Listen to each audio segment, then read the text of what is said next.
Salut la machine et j'espère que tu es au top. Bienvenue dans un nouvel épisode de l'éducation en PLS. Jusqu'à maintenant, j'ai surtout mis en avant le côté école, usine moderne et à quel point une vision plus équipe de sport pourrait avoir du sens, on va dire, pour une école du 21e siècle. Et je voulais prendre un peu le temps dans cette vidéo pour te mettre en avant peut-être une vision que tu as tendance à négliger et surtout pas voir souvent, celle des professeurs. Le constat est très simple. Pour une équipe où le prof est le capitaine, comment tu veux qu'une équipe soit motivée si le capitaine, lui, n'est pas à fond? Ça va être un cours souvent chiant ou peut-être démotivant. Je suis pas venu ici pour souffrir, ok? Mais maintenant, j'aimerais mettre en avant quelques arguments, on va dire, du côté professeur.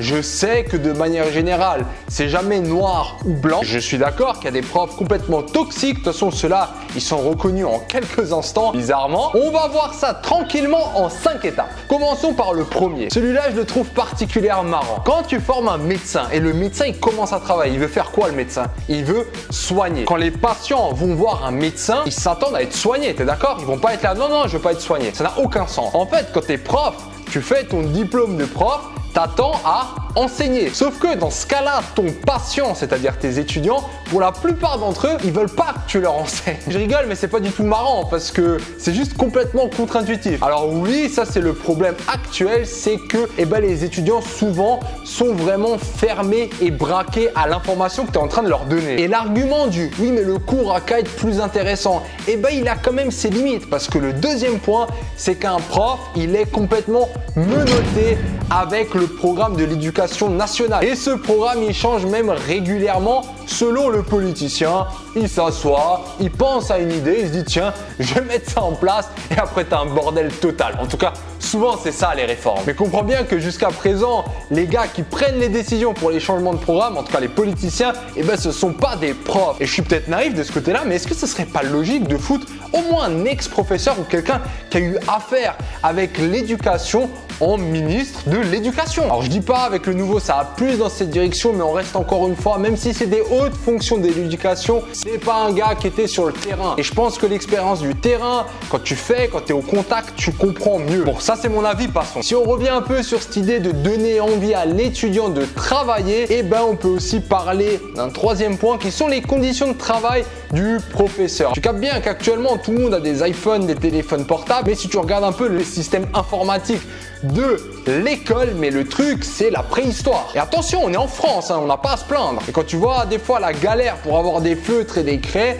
tu te dis avoir des salles informatisées à peu près mises à jour avec des programmes qui donne un minimum envie, c'est pas encore gagné. Et tout ça, ça aide pas non plus un prof à donner envie justement à l'élève. Donc les conditions de travail, on est d'accord qu'ils sont pas à l'usine, mais quand même ça n'aide pas. Le quatrième point, c'est vraiment le point central, je trouve, c'est que le prof, c'est le véritable bouc émissaire. Si maintenant c'est quelque chose avec le cours, il y a une erreur, c'est mal donné, l'étudiant va venir se plaindre auprès du prof. Si c'est une remarque ou j'en sais rien, c'est les parents qui vont aussi venir se plaindre auprès des profs. Et oui, aussi cet aspect que le parent soit de plus en plus derrière et qui se plaint, ça enlève aussi beaucoup de liberté et surtout de l'énergie des professeurs. Je sais pas, il y a une quinzaine d'années, moi ça me paraissait inconcevable un parent qui aille se plaindre parce que son fils a une mauvaise note. Actuellement, j'ai l'impression que c'est monnaie courante. Au lieu de remettre en cause son enfant, se dire ok, t'as peut-être mal appris ta leçon. Non, on va plutôt remettre en question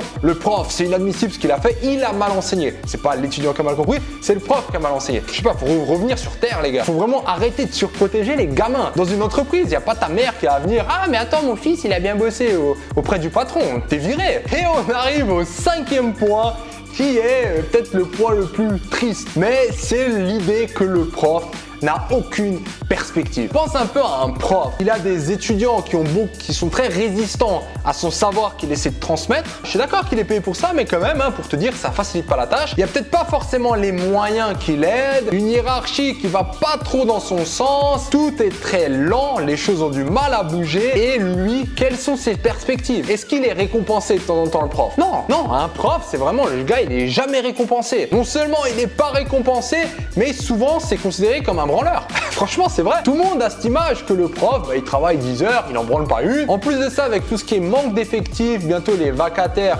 avec quelques diplômes pourront avoir le statut de prof. Grosso modo, tu as limite l'impression que bientôt il perd même son titre de prof. Mais en attendant, il faut quand même encourager. Ça reste un être humain. Tout être humain, je pense qu'il aime bien être encouragé, il aime bien être récompensé, ne serait-ce que financièrement, parce que même là, c'est pourri. Donc voilà une image peut-être un peu obscure du côté prof.